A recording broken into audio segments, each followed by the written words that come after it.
Assalamualaikum warahmatullahi wabarakatuh kepada sahabat-sahabat Ilham Petani. So hari ini saya nak kongsikan dengan sahabat-sahabat tentang di mana ada kemahuan, di situ ada jalannya.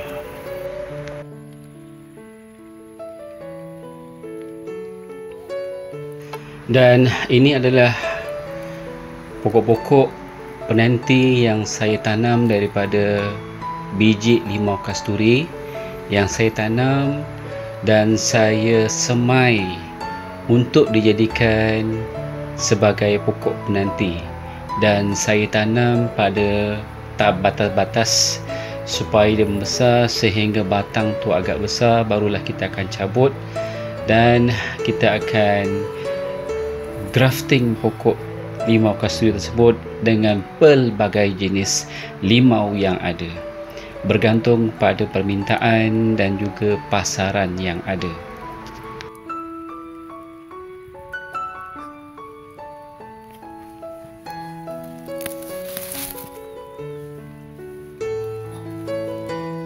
Dan ini adalah batang-batang pokok penanti yang boleh kita cabut untuk kita pindahkan ke dalam polybag, dan kita akan biarkan tumbuh subur sehingga dia berakar yang banyak, dan barulah kita akan kawinkan dengan pelbagai jenis limau yang kita rasa memenuhi permintaan pelanggan dan juga pasaran.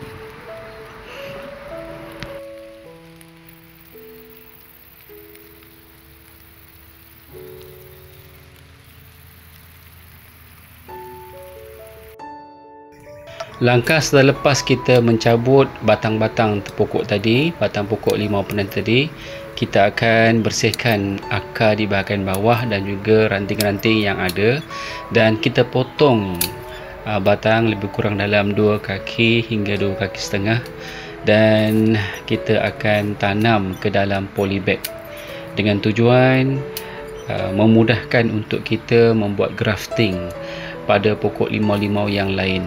Dan kerja-kerja ini dibantu oleh anak-anak.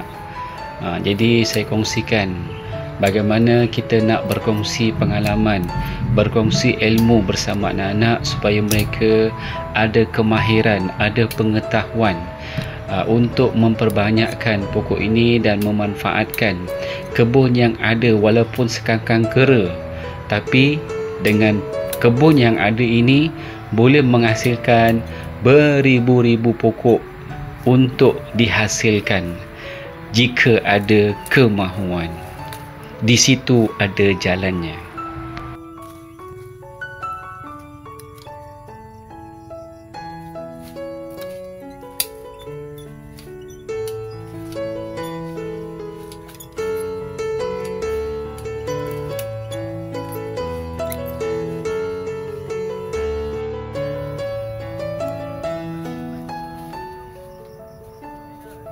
Setelah selesai kita pangkas ranting-ranting yang ada dan kita potong mengikut satu saiz yang sama dalam 2 kaki, kita akan terus tanam ke dalam polybag dengan susunan. Dan kalau kita lihat yang ni kita akan tanam mungkin dalam kuantiti yang banyak supaya pokok ini nanti kita akan biarkan, kita akan siram, kita akan baja sehinggalah pokok ini akan berakar. Dan biasanya tempoh pokok ini berakar dengan kuat 3 hingga 4 bulan, barulah kita akan buat grafting. Setelah selesai kita tanamkan ke dalam polybag, kita akan tutup dengan net hitam, dan tujuannya adalah untuk supaya dia dapat mengawal kelembapan pada polybag, dan dia akan membantu mempercepatkan sistem pengakaran pada pokok-pokok penanti ini.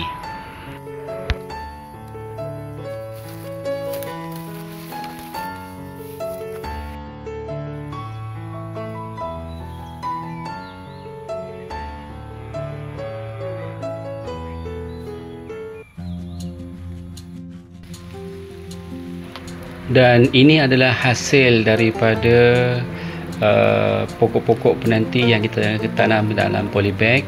dan pokok ini sudah berusia 3 hingga 4 bulan ya.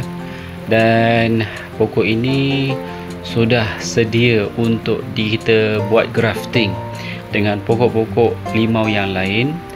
Dan sekarang ni kalau kita lihat ciri-ciri, ciri yang pertama, satu, dia dah banyak keluar tunas dekat bahagian atas. Dan yang kedua ialah akar-akar yang ada di dalam polybag tu sudah pun terkeluar daripada polybag tu. Itu menandakan akar-akar dalam polybag tu sudah penuh dan bersedia untuk dibuat grafting.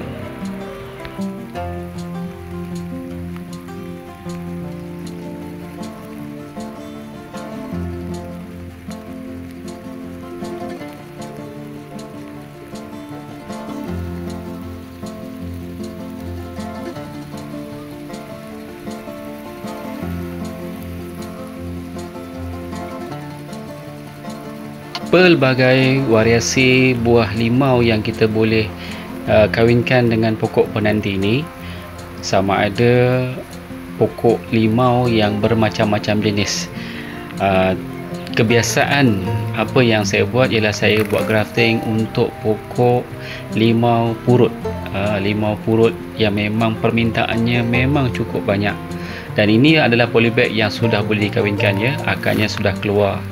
Dan selain daripada limau purut, boleh juga kita kawinkan dengan pokok limau kasturi, pokok limau naga, pokok limau kasturi batik, pokok limau bali sangkis, pokok limau sangkis, pokok limau madu.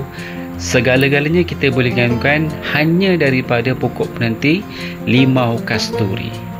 Dan ini adalah contoh yang saya buat menggunakan grafting secara sisip pokok limau purut ya. Jadi kita gunakan pokok penanti limau kasturi ini untuk dikawinkan dengan pokok limau purut.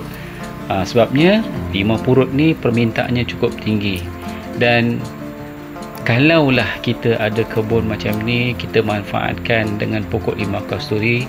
Daripada sepokok limau kasturi, dia boleh menghasilkan beribu-ribu jenis variasi pokok limau yang kita boleh tanam.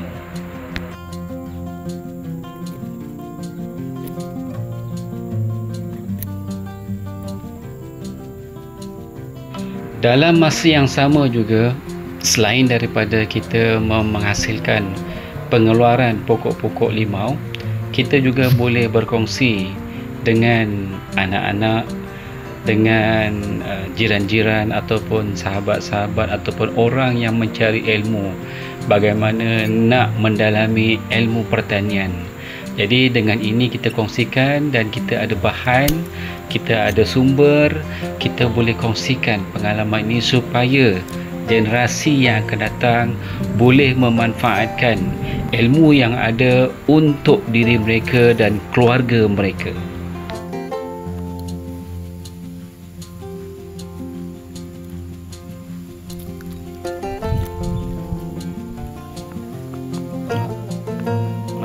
Kaedah grafting ini cukup bagus berbanding dengan kaedah yang lain selain daripada kita gunakan untuk tot ataupun kita gunakan tanaman secara stek. Dengan sebabnya ialah yang pertama, kita buat grafting, kita boleh menghasilkan pokok yang lebih banyak, dan satu lagi, tumbesaran pokok tersebut lebih stabil, dan biasanya pokok ini kurang risiko untuk mati. Jadi segala-galanya semua tu kehendak Allah, tapi kita berikhtiar supaya benda ni mudah untuk hidup subur dan dia dapat memberi manfaat kepada manusia dan orang yang mengusahakannya.